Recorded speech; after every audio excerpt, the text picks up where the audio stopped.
그럼에도 불구하고 어떻게 월북을 할 생각을 했는지 이게 사실은 저울 위에다 뭔가를 올려놨을 때 이게 수평을 이루어야지 어떤 선택이 가능한 건데 그렇죠, 맞아요. 자유민주주의 국가의 국가에 미국에 있는 진짜 것과 이게 월북이라는 거는 이게 무게가 맞지 않는 그러니까 거 아니에요? 사실은 뭐 같은 예는 아니지만 우리 같은 경우도 이제 직업 군인들, 뭐 부사관, 장교는 직업 군인들입니다.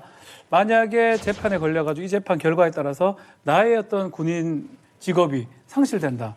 상당히 극단적으로 행동하는 경우가 꽤 많이 있습니다. 특히 명예심이 좀 많은 사람들. 그런 경우 뭐 오히려 다른 의미의 타령을 한다든지 오히려 다른 범죄에 가는 경우도 있거든요. 아마 트리비스 같은 경우는 군인의 어떤 자기 그것을 잃어버린다는 거에 대해서 강박관념을 가졌던 것 같고 그러다 보니까 판단을 이 무게가 안 맞긴 안 맞지만 월북이라는 막 극단적인 판단을 한 게 아닌가. 그래도 월북은 아니다. 제가 볼 때는 시야가 굉장히 좁은 것 같거든요. 지금 문제는 так 하나 생각밖에 없는 것 같아. 나 이 상황이 너무 싫어. 이 상황. 맞아. 벗어나야 돼. 회피하고 그렇지. 회피하고 싶은 거예요. 그런데 이제 문제는 뭐냐면 그러니까 정상적인 판단 능력을 가진 사람들은 시간적으로도 미래를 내다보고 그렇죠. 그다음에 공간적으로 이 사람 저 사람한테 알아보고 상황 판단한 다음에 하는데 딱 자기 세계에 좀 약간 갇혀 있거든요. 내가 볼 때 약간 고양이 같거든요. 네? 고양이? 그러니까 고양이가 딱 문제는 뭐냐면 패닉에 빠지잖아요. 예. 그럼 그냥 어딘가로 튀어버려요. 튀었는데 그럼 집을 못 찾아와요. 죽여도. 네. 그러니까 개랑은 다르거든. 집으로 돌아오질 못해요. 트래비스 약간 고양이. 그런 느낌. 고양이과. 고양이. 교수님께 이렇게 한번 또 질문해봐도 될 것 같아요. 이 트래비스 입장에서는 군인이라는 어떤 자부심을 가지고 입대를 했는데 어찌됐건 자기가 사고를 쳤다 할지라도 군에서 자기를 계속 징계를 주고 네. 벌금을 물리고 네. 이 사람이 벌금을 물으면 됐는데도 불구하고 왜 구리를 살러 갔을까? 제가 보기엔 그것도 일종의 삐딱한 반항일 수도 있죠. 난 당신들 뜻대로 안 할래. 난 갈 거야. 나는 아주 벌금 이례적인 거예요. 사실. 그렇죠? 나 잡아라. 그러면 급기야 본국 소환까지 왔을 때 이 사람이 할 수 있는 이 트래비스가 할 수 있는 자신이 충성하고자 했던 조직에 대한 최고의 배신이자 반항. 복수가 뭘까? 이 트래비스가 그 판문점을 넘어갈 때 그 웃었다라고 하는 거. 뭐 이게 사실은 상반에 대한 복수. 야 이 자식들아 나 한다 뭐 이런 그치, 식의 그치. 나 때문에 니들 여러 던지면서? 담당자들 여러 담당자들 징계들 혼나봐라. 먹을 거고 오, 그것도 일리 있다. 사회 보편의 관점에서 자기 자신을 갖다가 객관화해서 봐야 되잖아요. 근데 이게 아니라 자기 중심으로 보는 거예요. 나는 잘못한 것도 없고 다 세상 탓이야. 이 진짜 이렇게 되는 거죠. 아니 뭐 운둔형 외톨이라 그랬잖아요. 진짜 운둔형 외톨이도 딱 살기 좋은 나라로 갔어요. 저희 못 나오는 거기 저런 데를 갈 생각을 했는지 정말 안타까워요. 예. 그러니까 근데요 김태현 씨 이게 아무리 그래도 우리가 지금 별별 걸 다 갖다 붙여도 이게 월북할 내용은 아니라는 거죠. 그렇죠. 균형이 안 맞아요. 네, 그러니까 이거는 상식적 사고와 어떤 합리적 판단의 결과가 아니고 앞서 얘기한 충동적이었다거나 혹은 정상적이지 못한 사고를 가지고 했던 어떤 극단적인 활동이 아니었을까 하는 생각이 드네요. 그렇죠. 자 어쨌든 얼마나 본국 송환이 싫으면 넘어도 북한 쪽으로 넘어가겠냐고. 이건 뭔가 잘못한 거예요, 이게. 큰일 났습니다. 이게 그러니까 군사분계선 근처에서 근무하다가 넘어간 미군은 있어도 관광객으로 이렇게 위장해서 와가지고 판문점을 넘었다, 북측으로 갔다, 이건 최초입니다. 제가 생각할 때는 아무래도 이 트래비스 킹이 그 지역을 담당하는 그 보니파스 기지에서 정찰병으로 근무했었기 때문에 거기를 택하지 않았을까.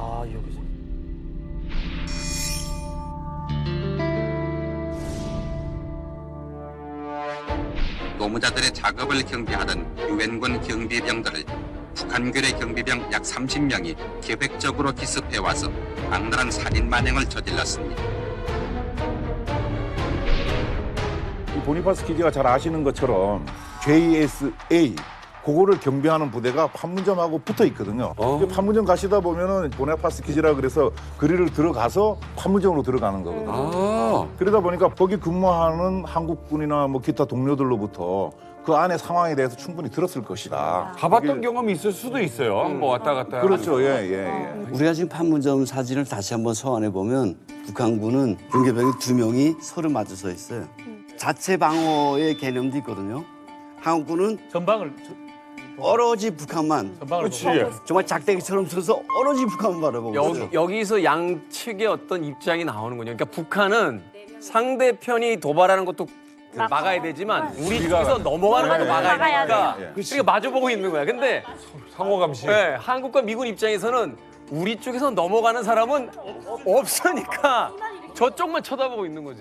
사실 저희도 그 판문점을 이제 가봤는데 그게 좀 넘어가기 좀 가까워도 사실 호락호락하지가 않거든요. 왜냐면 군인들이 상대방 다 입고 해가지고 이 어려운 데를 어떻게 이렇게 넘어가는지. 제가 이제 중대장을 그 판문점 좌우측에 있는 비무장 지대를 담당하는 중대장을 하면서 JS의 병력들이 주둔하는데 매일 이제 드나들면서 했었기 때문에 그 지역을 잘 아는 전 군인으로서 상당히 좀 안타깝게 생각을 하고 한편으로는 이게 뭐 터질 것이 터졌다. 개인적으로 그렇게 이제 생각을 합니다. 어째서요? 우리가 이제 2018년도에 이제 9.19 군사 합의라는 게 있었는데 그것이 이제 결정이 됐을 때 저를 포함해서 많은 군인들은 트래비스 킹 같은 그런 일들이 일어날 수도 있겠다 하는 것을 생각을 했었는데 그것이 결국 이제 현실화됐다. 몹시 안타깝다 이렇게 이제 생각을 합니다. 9.19하고 뭐 연관성이 있나요? 9.19 군사 합의라는 것을 한번 잘 눈여겨볼 필요가 있습니다. 우리가 이제 그 당시 비무장 지대에 있는 GP 같은 것도 일부 서로 이제 없애버리고 그 다음에 이제 지뢰지대도 일부 제거를 했거든요. 그 일환으로 이 JSA 비무장화를 해서 지금 총이 없는 거죠.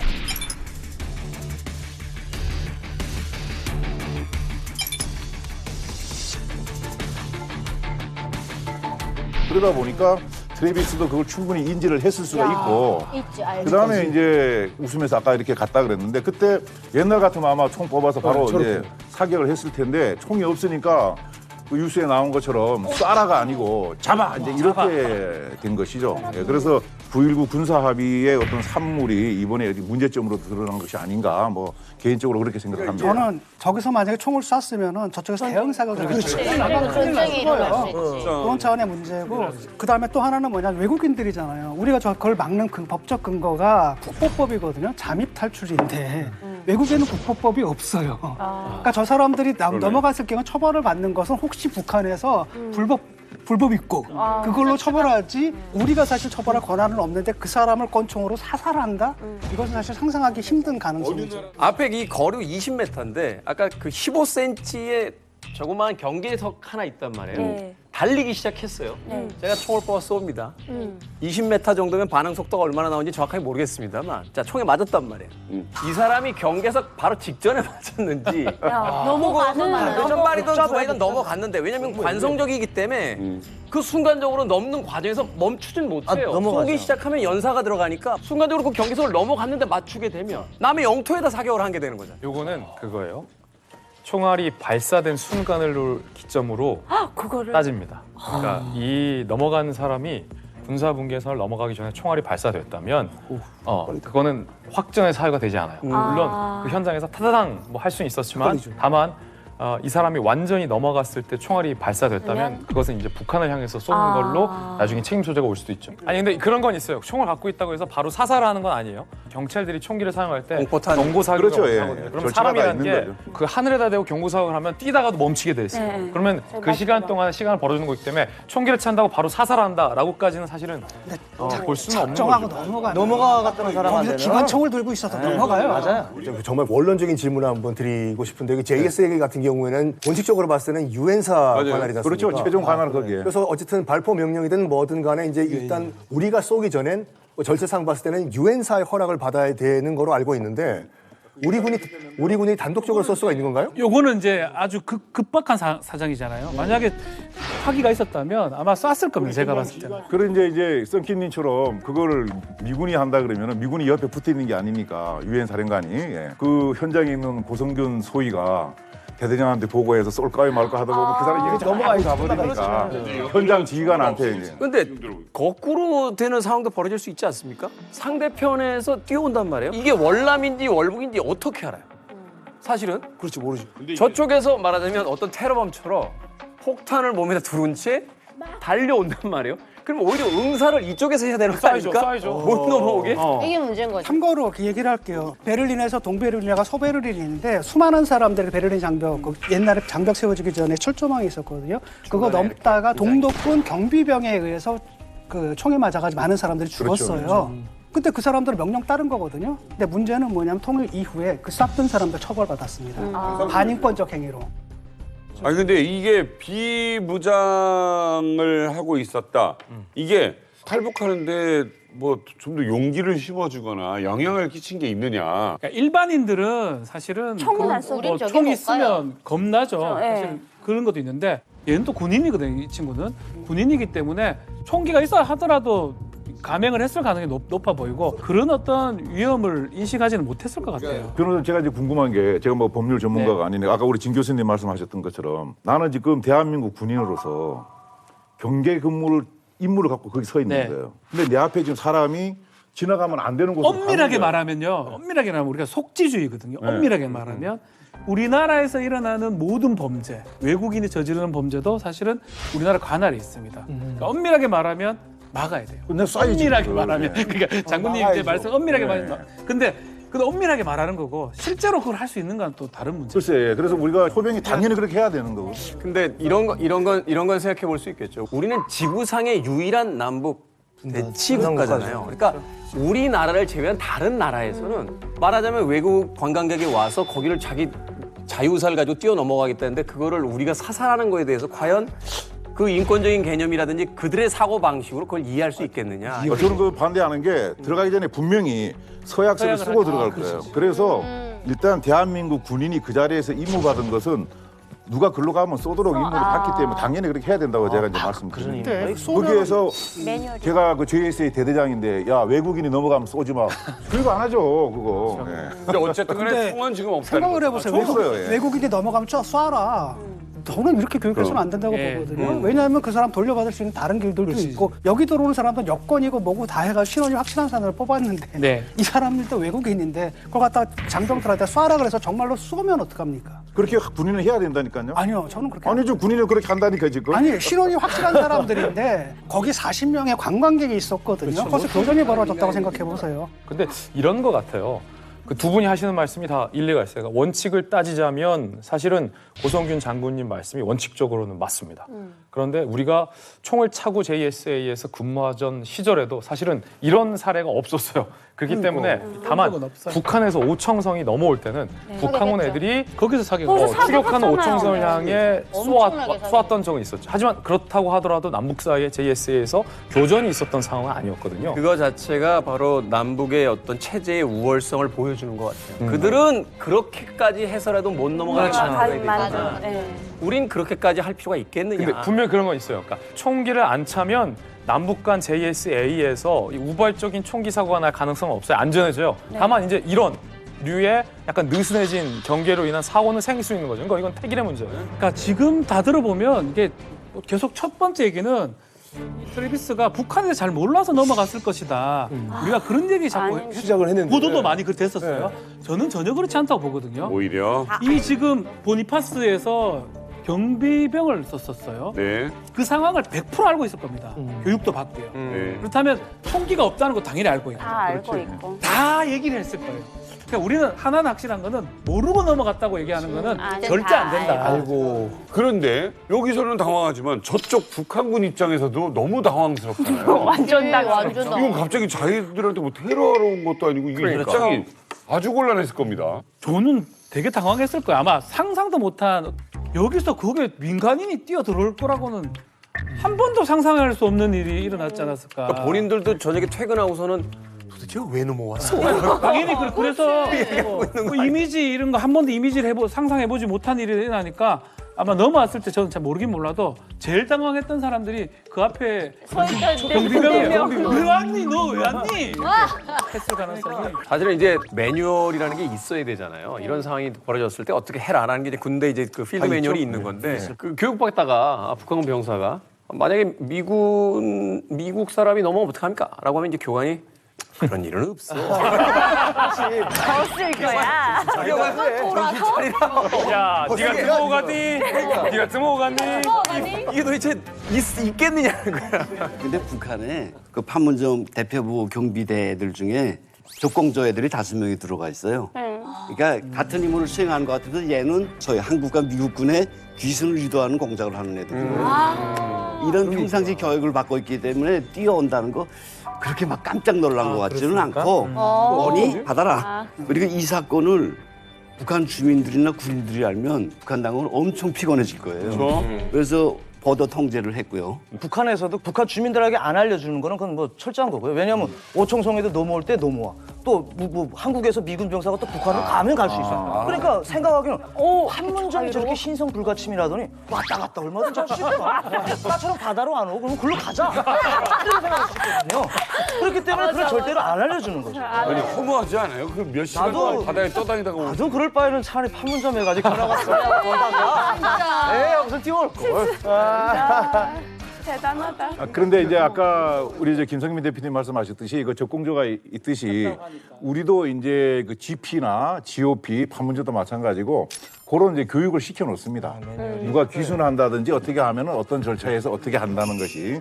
그래서 아마 그 판문점에 있는 북측에서도 근데 이제 대부분 군인들이죠. 군인들인데 일단은 외관상으로는 민간이에요. 그렇죠. 거기다가 이제 그건 예상 못했어요. 예. 그렇죠. 군복까지. 관광객이 뛰어들어오니까. 예, 그거는 거의 예상 그리고 못했어요. 보통의 귀순은 우리가 아무도 안 볼 때, 해가 졌을 때 나 혼자 몰래 이렇게 자국 쪽의 경계를 뚫고서 우리나라에 와서 똑똑 귀순하러 왔습니다. 이런 경우에 대한 매뉴얼은 양측 다 있는데 이렇게 뛰어갈 줄은 이런 매뉴얼은 없어요. 이런 매뉴얼은 놀랐을 거예요. 쉽지 않겠어요. 거기는 자주시간 복잡하게 오네. 아니 진짜 사실은 이제 더 여기서 궁금해지는 게 월북 후에 이 미래가 점점 너무 보고 싶어. 나 종민이한테 물어볼게요. 어떨 것 같아?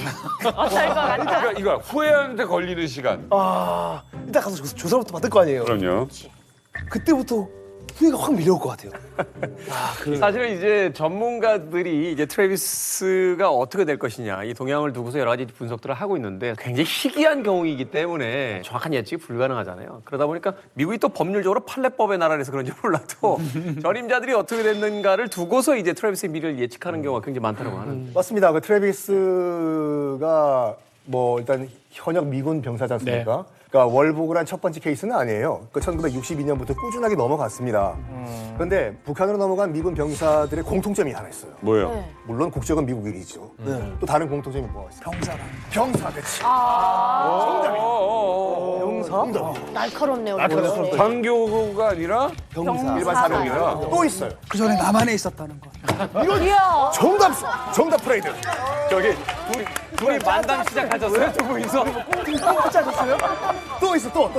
사고를 다 쳤지. 맞습니다. 다 사고를 치고 넘어간 케이스가 대부분이에요. 물론 지금 트래비스는 왜 넘어갔는지는 현재 아직까지 조사 중이기 때문에 조사를 해봐야 되지만 1962년도에 처음으로 월북한 이제 레리 앱셔 같은 경우에는 대마초를 피다가 걸려가지고 처벌이 두려워서 건너갔고 또 여자친구 만난다고 몰래 그 출입증 위조해가지고 걸리고서 넘어간 친구도 있고 대부분 다 뭔가 잘못을 하고 처벌이 두려워가지고 일단 벗어나자 해서 북으로 올라간 케이스. 또 하나는 자기 부대가 베트남으로 파병될지 그렇죠. 모른다는 걱정 때문에 야. 월북을 했는데 문제는 뭐냐 그 부대가 파병이 안 됐어요. 어떡해요. 그 친구 같은 경우에는 파병이 두려워가지고 맥주를 마신 다음에 취한 상태에서 그냥 얼떨결에 월북을 해버렸어요. 맞아요. 그게 과거에 이제 우리 군인들도 다시 일부 월북한 그런 사례들이 경우가 있더라고요. 있는데 대체적으로 보면은 뭔가 하여튼 문제점을 안고 있던 사람들이 이게 여기서 해결이 안 되니까 뭐 상당히 오랫동안 좀 계획해서 간 사람도 있고 네. 우발적으로 간 사람도 있고 한데 대부분 이제 60년대에 넘어갔기 때문에 그 당시만 해도 뭐 아시는 것처럼 북한이 남한보다는 잘 살았으니까 내가 설령 북한으로 가더라도 뭐 잘 먹고 잘 살지 않겠는가 하는 그런 잘못된 생각으로 넘어갔을 걸로 생각이 됩니다. 그렇게 넘어간 사람 중에서 귀환한 사람 딱 하나거든, 젠킨스 일병. 네, 근데 문제는 뭐냐면 젠킨스 일병을 왜 넘어올 수 있느냐면 일본인 여자랑 결혼을 했고 일본 정부가 요청을 한 거고 그다음에 이제 김정일 같은 경우에는 사실 북일 수교를 통해 가지고 배상금 받을 생각을 하고 있거든요. 그걸 생각을 해가지고 돌려보내준 거예요. 사실은 돌려보낸 것도 아니고 바깥으로 나가는 걸 묵인하는 형식으로 돌려보내준 거죠. 그런데 다른 경우는 못 돌아왔거든요. 자, 이게 아무튼 넘어가면 어떻게 되는 거예요? 북한이 뭐든 납치자, 납북자 뭐 이런 사람들 대상으로 하는 게 있죠. 교육, 사상교육. 오면 주체사상교육.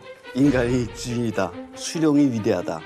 그리고 자본주의에 비해서 사회주의 제도가 우월하다. 이거를 그냥 주입하는 거예요. 자다 깨서도 벌떡 일어나서 주체사상은 열었습니다 하고 말할 때까지 교육을 하고 이 교육이 통과되면 그다음에 이제 쓰임을 따져보거든요. 하나 궁금한 게 그러면 북한으로 온 외국인들을 위해서 영어 교재가 있습니까? 그래서 그게 중요한데 외국인들 같은 경우에는 백지장이에요. 글을 배워줄 때 북한 글을 배워줄 때부터 세뇌를 시킵니다. 그럼 첫 번째 배워준 거 김일성부터 단어를 외우는 거예요. 단어 시작을. 그러면 백지장에 검은 잉크를 쓰는 게 더 빨리 적어하듯이 언어 교육을 아예 언어 그걸 교육을 가지고 그 세뇌 교육으로 시키는 거예요. 근데 한 가지 재밌는 통계가 있어요. 월북한 미군 병사들의 평균 수명이 일반 사람들의 평균 수명보다 짧았습니다. 아, 그래. 스트레스 엄청 받 유일한 사례가 아까 말했던 젠킨스만 2017년 일본에서 노안으로 사망했고 앞선 얘기했었던 레리 앱셔 같은 경우도 넘어간 지 20년이 채 안 돼서 죽었어요. 야, 이게- 말로가 좋지 않아요.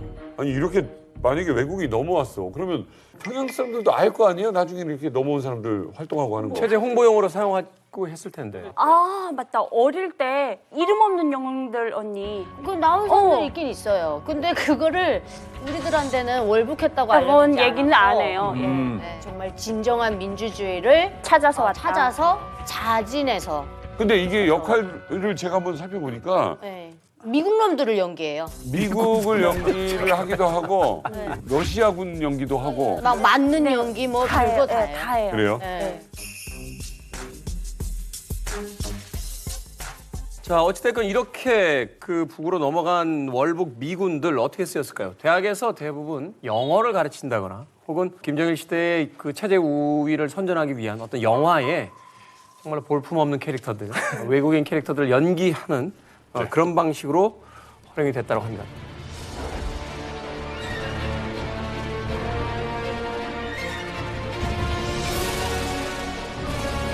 영화 강해, 영화.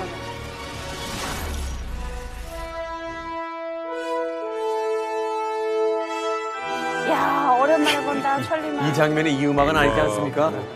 감성적인데요. 좋은데요.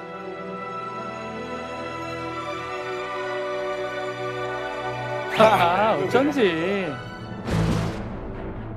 아, 이런 찌푸차 타는데 나오지. 오!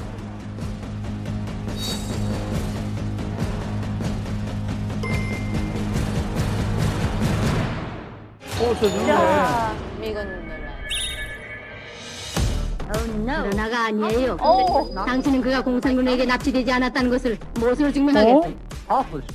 아스가 타고 가던 열차는 그날 밤 공산군 폭격에 완전히 불타버렸습니다. Ladies and gentlemen, 여러분 놀라지 마십시오. 국동을 일으키는 포로들의 일부가 아직 빈번히 습격 행위를 감행하고 있습니다. awfully attempting small attacks. 계속 나와 이 사람.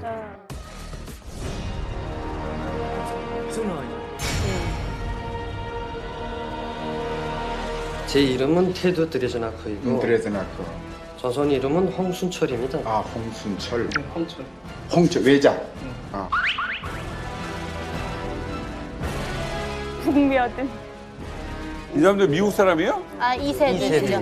네. 아까 그 배우들. 드레스녹의 아들들. 우리 수령님들이 그만큼 사랑이 그대로 전해져서 우선 혁명의 군복을 입고 경애하는 김정은 원수님께 충성으로 보답하고 그렇게 인권 타령을 하는 미국 자체가 백주의 길 가는 흑인을 총으로 쏴 죽이고 아주 파리 잡듯한단 말입니다. 가련한 생각이 듭니다. 미국 지배층의 하는 정책, 인종차별도 그래서 있다고 저는 생각합니다. 이건 사회 악이단 말입니다. 우리는 아주 평등하고 자유롭고 야, 이게 진짜 이렇게 생활하고 있지 않습니까? 네. 선생님 보시다시피. 네.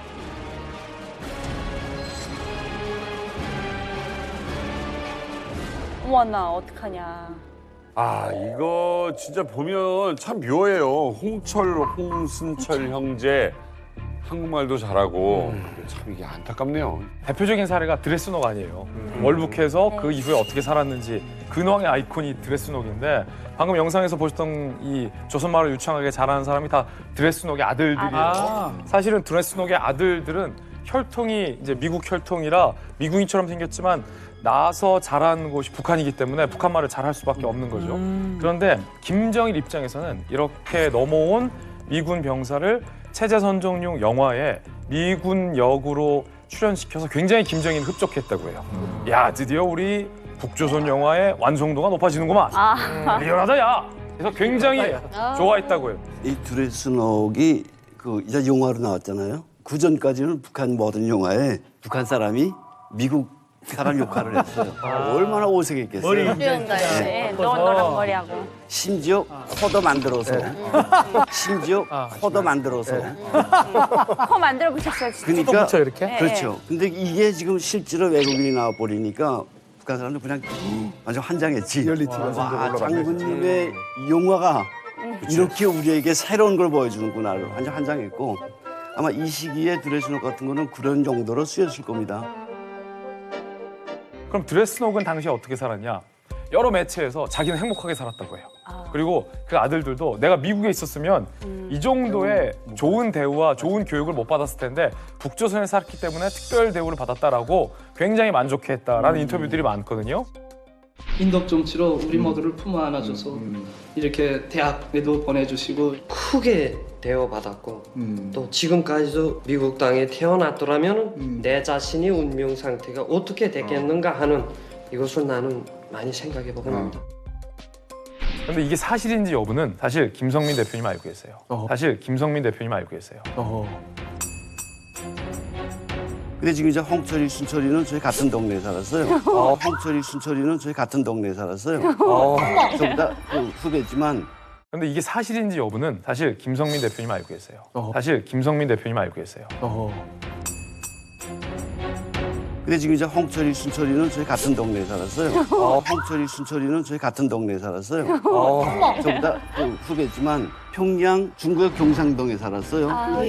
예수인 아파트 옆에 외국인 아파트. 거기 살았는데 얘들은 북한 사람들이 누구나가 좋다고 하는 평양 경상 유치원 태생들이에요. 바로 넘어가면 중심구역에 있는 평양 용광중학교를 졸업했어요. 그리고 갔던 데가 압록강 군사대학이에요. 가서 군사를 배우는 게 아니라 거기 졸업하고 기술 용어를 배워가지고 미국어를 가르쳐주는 거죠. 용어를 가르쳐줘서 얘들은 뭐 생기면 뭐 그렇게 생겼지 우리하고 똑같이 자랐다고. 영어를 못할 건데 그러면? 용어도 꽤 합니다. 네. 아버지가 영어를 잘하죠. 아빠가 영어 하니까. 그리고 북한에서 하라는 대로 뭐 북한 주민이 하는 대로 당에서 하라는 대로 무조건 하는 애들이고 그래서 상대적으로 애들은 중심구역에서 배급도 타고 공급도 타고 아버지도 예수인으로서 대우받고 하니까 나는 상대적으로 행복해. 그래서 이 체제를 지켜야 되겠다. 뭐 이런 생각을 사용처가 있네요. 확실히 있죠. 아주 확실히 있죠. 제가 봤을 때는 만약에 이제 그 트래비스 킹을 북한 당국이 이제 활용을 한다라고 했을 때는 이 방식으로 나갈 것 같아요. 흑인이잖아요. 아프리카계 미국인이지 않습니까? 김일성이 생전에 미국을 비판할 때 여러 가지 포인트가 있었는데 그 중에 하나가 그거거든요. 미국이 인권 국가가 맞나? 그러면서 왜 이렇게 흑인들을 이렇게 차별을 하냐? 노예제를 운영했던 나라 아닌가? 왜 마틴 루터 킹 같은 인권 운동가가 왜 등장을 했겠나? 이게 비판 포인트였거든요. 그러네. 그러니까 그러면서 블랙팬서당이라고 해가지고 흑표당이라고 미국에 있어요. 흑인 과격 단체인데 와도 굉장히 그 긴밀한 교류를 했어요, 김일성이. 그다음에 자메이카에 있는 이 흑인 인권 단체와도 많이 교류를 했고. 그래서 이 포인트를 잡아가지고 봐라. 지금 백인이 아니라 아프리카계 미군 병사가 넘어왔다는 것은 미군 안에서도 인종차별이 있는 것이다 라고 활용을 할 수도 있어요. 그래서 미군들은 전투력이 사실상 없고 지안에서도 이렇게 차별하고 있고 이런 각도를 맞춰주면 그래서 못 견뎌가지고 월북을 했다.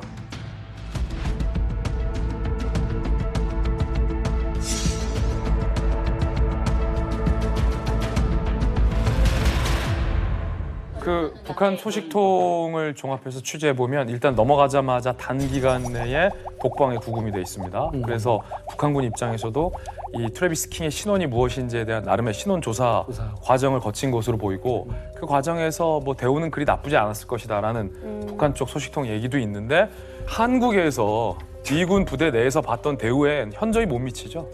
제 생각에는 트래비스가 넘어가자마자 25분 만에 후회했을 것 같아요. 25분 만에 후회했을 것 같아요. 맞아. 진짜 잘하고 했어. 25분. 한편으로 북한에서는 지금 어토원비어라는 그 학습 효과가 있잖아요.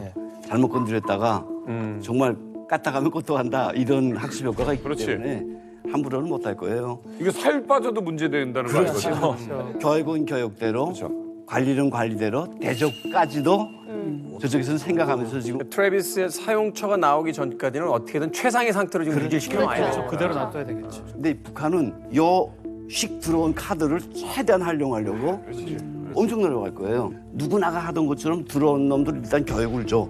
그런데 이 트래비스에 대한 교육은 미국 미군이 나쁘다. 여기에 초점을 모아서 이제 내가 내 발로 왔다를 강조시킬 거예요. 그러면 정말 내가 스스로, 쟤는 스스로 원해로구나. 이렇게는 동시에 협상력이 어느 정도 높아지겠죠. 북한은 최대한 얘를 너희가 데려가지 않으면 안 된다라는 것을 계속 강조할 거예요. 이 트래비스 사건이 얼마나 황당하게 비춰졌냐면 이 기사 밑에 있는 댓글들이라든지 여러 가지 어떤 의견들을 들어보면요. 합리적인 추론을 하는 사람들이 있는 반면에 이 상황 자체가 합리적이지가 않잖아요. 맞아요. 그러니까 이런 이야기들이 막 돌아요. 북한과 트래비스 사이에 이미 모종의 어떤 거래가 인천공항 가기 전부터. 그렇죠. 이제 말하면 난파 공작원을 말하면 홍대 클럽에서 만났는데 야, 니네 너 뭐 본국으로 송환된디? 가면은 너 저녁해야 된디? 모종의 제안이 있었는데 근데 왜 공교롭게도 날짜가 40여 년 만에 그 미국의 전략 핵잠수함 켄터키함이 부산에 입항한 날 넘어갔잖아요. 그러니까 날짜를 왜 그날로 잡았느냐. 이거 자체도 결국은 미국의 군사력을 과시하려고 하는 그 잔칫날에 난파 공작원들이 거액의 금액으로 안주 사주고 하면서 이 친구를 좀 맺었다가 아이디어를 만들어 준 거죠. 분명히 밝혀드리는 건 제 의견이 아니고요. 이런 이야기까지도 지금 왜냐하면 이 사안 자체가 너무나 어이가 없기 때문에 이런 그럼에도 뭐 북한 입장에서는 나쁘지는 않을 것 같습니다. 뭐 선전 매체로 활용 못한다 하더라도 이게 사실 해결되지 못하는 모습을 보인다 그러면 김정은 입장에서 특히 미국의 바이든 대통령인데 자국민 하나 제대로 처리 못하고 질질질 끌려갈 수 있다. 이런 것 때문에 뭔가 그 협상에 대한 주도권을 김정은, 북한이 가질 수 있는 거거든요. 그런 식으로 좀 이용할 가능성은 충분히 있지 않을까. 저도 한편으로는 정말 가능성 낮지만 뭔가 군사기밀이라 뭐라도 좀 갖고 갔으면 써먹을 방법도 있을 수 있어요.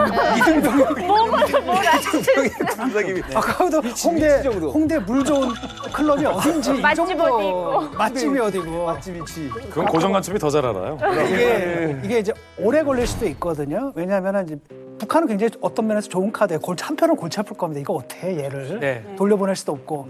또 다른 한편으로는 북한이 간절하게 원하는 게 미국과의 대화거든요. 그렇지. 일단 카드를 쥐고 수 이렇게 다 가면 미국에서 대화하자고 먼저 넘겨들거든요. 그렇죠. 그러니까 얼마나 좋냐. 근데 문제는 뭐냐면 지금 북미 관계가 그런 정상적인 대화를 나눌 수 있는 상황이 아니에요.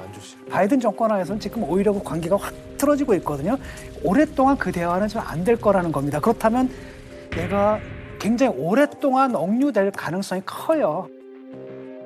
자, 그래서 미국 측은 물론이고 우리나라 통일부에서도 예의주시하고 있습니다. 과연 이 친구는 지금 어디에 있느냐? 평양에 혹시 갇혀 있는 건 아니냐?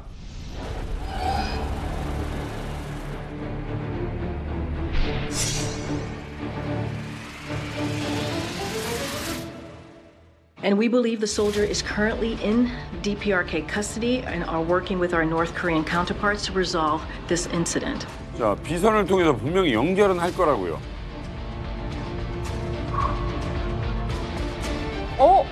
평양으로 학생들.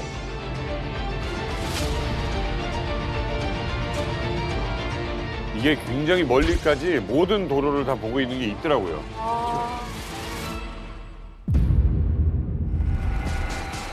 구체적인 설치 내역과 운영 현황 이런 것들에 대해서 확인해 드리기 어렵다는 점을 양해 말씀드리고 저걸 봐야 되는데 그동안 이 CCTV 영상이 공개된 사례가 없는 것으로 알고 있습니다.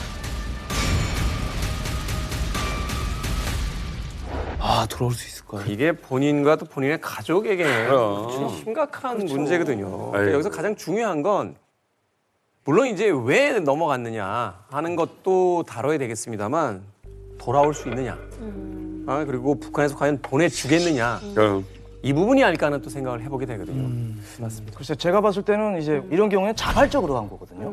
자발적으로 뭐 북한에서 오라고 한 것도 아니고 지가 좋아서 갔기 때문에 북한에서 돌려보내기도 북한 온도가 어떨지는 모르겠지만 다시 돌려보내기도 좀 애매합니다. 제 보기에는 절대 못 돌아올 것 같아요. 그리고 다시 돌아오려면 이 사람이 다시 태어나야 됩니다. 아우. 이 사람이 다시 태어나야 됩니다. 아우. 예, 그 정도로 많이 힘든 길을 택하셨다는 거. 그럼 가족하고 완전히 그 평생 못 볼 수도 있다는 각오를 하고 넘어가셨어야 돼요. 저는 이게 지금 우리가 북한 측 입장을 봤지만 미국 측 입장이 너무 궁금한 거예요. 그러니까. 미국은 포기할 수 없습니다. 미국은 이런 상황을 받아들이기 어려울 겁니다. 현역 병사가 재판 이후에 민간인 복장으로 판문점을 통해서 갔다라는 거거든요. 곤란한 상황이죠. 아주 난감한 상황이고 미국의 이전 사례를 보면 반드시 어떤 방식이든 자국민 보호하기 위해서 빼오려고 할 것 같아요. 그래서 그 와중에 계속 협상은 시도할 겁니다. 북한한테 접촉을 하고 왜 핑크폰이라고 있어요. 핑크색 폰. 그걸 통해서 계속 유선 전화인데 직통할 수 있는 그거를 통해서 계속적으로 전화를 취하고 있는 것도 아마 그런 이유로 보이고 뭔가 북한하고 뭔가 카드가 맞다면 다시 돌아올 가능성도 좀 배제할 수 없다. 그러니까 미국의 원칙은 기본적인 거거든요. 누가 살아있든 죽어있든 자국민은 일단 데리고 온다는. 그렇죠. 데리고 와서 우리가 그런 거 위에 서 있는 나라예요. 그러니까 한편으로 굉장한 개인주의가 있고 이걸 뭡니까 국가로 통합을 해야 되거든요. 그렇죠. 그런데 확실하게 국가가 너 하나 끝까지 지켜준다. 그러니까 라이언 일병 구하기 같은 얘기가 이제 그런 데서 나오는 거거든요. 그러니까 절대 포기하지 않을 겁니다. 아무리 얄미운 인물이라도. 제 생각에도 하여튼 절대로 포기하지 않을 것이다. 뭐 말씀들 하셨던 것처럼 본인 의사와 무관하게 가족들이 있고 그다음에 그것도 미국의 국민들 감정이라는 게 있기 때문에 또 잘 아시는 것처럼 미국은 6.25 전쟁 때 우리나라에서 전사한 분들의 유해도 지금까지도 계속 발굴해서 모셔가고 있거든요. 예. 근데 저는 좀 다른 생각인데 물론 이제 트래비스가 본국으로 무사히 가족의 품으로 돌아가면 좋겠습니다. 그런데 이 미국의 전례 중에도 예외가 있습니다. 그러니까 미국 시민인데 불법적으로 미국의 국경을 넘어서 다른 나라로 탈출을 해요. 이런 사람들 미국이 데려오지 않거든요. 그리고 이 사람은 북한에 의해서 붙잡혀서 미 본국의 구조가 필요한 전후의 개념이 아니라 미국이 싫어서 국경을 넘어서 다른 나라로 자진 월북한 케이스이기 때문에 그래서 혹시 북한이 우리나라에 필요 없다라고 판단됐을 때 판문점을 통해 돌려보내는 경우가 있으면이나 모를까 사실은 지금 미국이 보이는 태도가 굉장히 적극적으로 이 건에 대해서 대응할 미국 내 여력이 안 돼요. 그리고 협상의 우선순위에서도 굉장히 냉정하지만 높은 순위가 있지 않기 때문에 글쎄요. 지금 미국하고 겨착된 상태에서 계속 갈 수는 없잖아요. 그렇죠. 그리고 동시에 애들은 북한이 송환 문제를 추진함과 함께 지금 현재 안고 있는 미국과의 관계에 여러 가지로 활용하려고 하는데 기본적으로는 북한은 북한대로 이제 노리는데 접점이 있을 거잖아요. 그렇죠. 우린 여기까지다. 그렇지. 미국은 미국대로 체면을 살리기 위해서 우린 여기까지다가 있을 거예요. 그 접점까지 협상 카드 계속 갈 거다. 이게 장기전일 수도 있다. 이걸 북한이 놓치지 않을 거다. 여기 제 생각입니다. 한 가지 가능성은 북한이 지금 약간 다른 제스처를 취하거든요. 국제사회에. 그러니까 베이징에서 열리는 국제체육대회, 파리에서 열리는 올림픽에도 북한이 정식적으로 참가하겠다라는 의사를 적극적으로 밝히고 있어요. 왜냐하면 지금 너무나 고립되고 있고 그 러시아가 우크라이나를 침공한 전쟁도 전황도 그렇게 유리하게 러시아 쪽에 돌아가지 않기 때문에 북한이 굉장히 추구 전략을 고민하고 있어서 이 그렇게 비싸지 않은 트래비스라는 카드를 글쎄 염가의 협상용 카드로 소비하지 않고 오히려 본인이 국제사회를 향한 유화적인 제스처에 선심 쓰기용으로 투척할 수도 있죠. 우리 되게 너그러운 나라야. 많이 활용할 수 있습니다. 트래비스 킹이 자기가 아주 치밀하게 그 계획을 짠 거를 보면 꼭 저를 보는 것 같거든요. 아니, 저도 탈출할 때 그 정도 치밀했어요. 목숨 걸고 탈출했던 이유는 여기 목숨 걸 만한 가치의 나라가 돼서 내가 목숨 걸었던 거예요. 이 친구는 목숨 잘못 걸었어요. 갔는데 이제 아마 제 생각에는 정말 하루 만에 엄청 후회할 거예요. 그러니까. 저는 그 거대한 감옥에서 목숨을 걸고 그보다 어린 나이에 탈출을 했거든요. 진짜 목숨 걸고 탈출했는데 누군가는 그 나라를 갔다라는 게 참 안타깝고 지금쯤 진짜 후회할 거예요. 일단 너무 어려요. 23살이라는 나이, 제 개인적인 나이로 돌아가 봐도 과연 그때 올바른 선택을 했던 것들이 그렇게 많았나 하는 생각도 해보게 되고 본인은 어찌됐건 자신의 인생이니까 선택을 해서 그 선택을 행동에 옮겼다고 하지만 앞서 잠깐 인터뷰에서 나왔습니다만 그 가족들이 겪어야 될 아픔들 특히 그 엄마가 세상의 자랑이었던 자기 아들이 연락조차 할 수 없는 곳으로 나라. 가버린 것에 대한 그 상처가 얼마나 클까를 생각을 해보면 어떤 방식으로든 원인이 무엇이었든 그가 어떤 잘못을 저질렀든 일단은 가족의 품으로 돌아와야 되지 않나 하는 생각을 해보게 되는데 결국은 사랑하는 사람들 곁으로 돌아와라.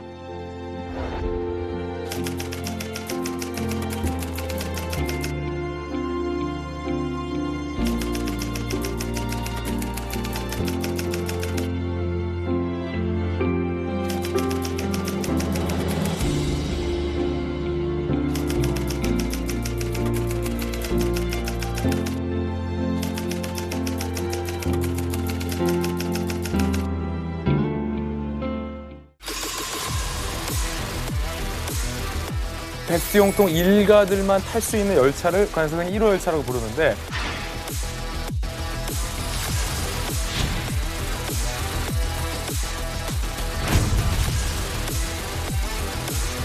그 안에 없는 게 없어요. 김정은의 1호 열차를 움직이는 호텔로 비유하기도 해요. 설마 이게 기차에 있다고? 있습니다. 응접실, 연회실, 회의실은 기본이고 노래방이 있어요. 대형 스크린 시설이 갖춰져 있는 영화관 칸도 있어요. 기차 한 칸을 갖다 의료시설을 했고요. 셰프가 탑승을 해 있어서 레스토랑 식당 칸이 딱 구비가 다 있다고? 진짜 짜증난다.